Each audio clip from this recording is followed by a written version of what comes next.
ये है बैंगन और आलू और बहुत आसान रेसिपी। तो आइए चलते हैं। ये मैंने 2 आलूओं को लंबाई में थोड़ा मोटे आलू हैं और लंबाई में कटे हुए हैं, इनको मैं फ्राई कर रही हूँ। इसी तरह से मैं 2 बैंगन हैं, इनको भी फ्राई कर लूँगी। ऑयल के अंदर मैंने कुछ नहीं डाला है और सिर्फ फ्राई किए हैं। आलू मैंने निकाल लिए हैं और बैंगन को मैं फ्राई करके इसी तरह से निकाल लूँगी और उसके बाद हम इसका मसाला बनाएंगे और फिर ये आलू झटपट से हो जाएंगे तैयार। मसाले में हम क्या कुछ डालने वाले हैं तो बहुत आसान सा है।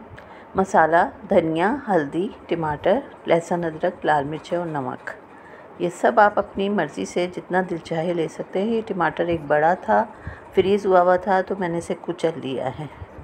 प्याज मैंने इस पर डाली नहीं है। अब मैं इसके अंदर इस मसाले को, जो ऑयल जिसमें मैंने फ्राई किए हैं बैंगन और आलू, उसमें हम इस मसाले को खूब अच्छी तरह से भून लेंगे ताकि इसका मसाले का कच्चापन ख़त्म हो जाए। और फिर हम ये फ्राई आलू और बैंगन इसमें डाल के और इसको हल्की आंच पे रख देंगे ताकि मज़ीद आलू अच्छी तरह गल जाएं और मसाला इनमें रच बस जाए।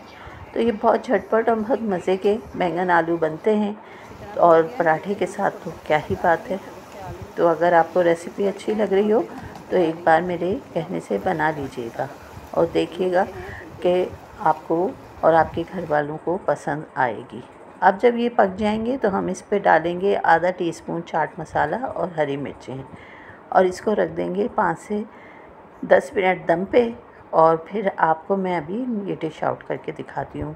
तो ये इतने मज़े के और लजीज बने हैं बैंगन आलू, और इतने झटपट से। सिर्फ फ्राइंग में थोड़ा सा टाइम लगेगा और उसके अलावा आपका ज़्यादा वक्त नहीं लगेगा थोड़ा मसाला भूनने में। तो कैसी लग रही है रेसिपी? अगर अच्छी लग रही है तो लाइक, शेयर और सब्सक्राइब करें और दुआओं में रखिएगा याद। इंशाल्लाह बहुत जल्द एक नई और अच्छी सी झटपट सी रेसिपी के साथ हम फिर हाज़िर होंगे। और तमाम सब्सक्राइबर्स का बेहद शुक्रिया जो हमारे चैनल को देखते हैं। अल्लाह हाफिज़।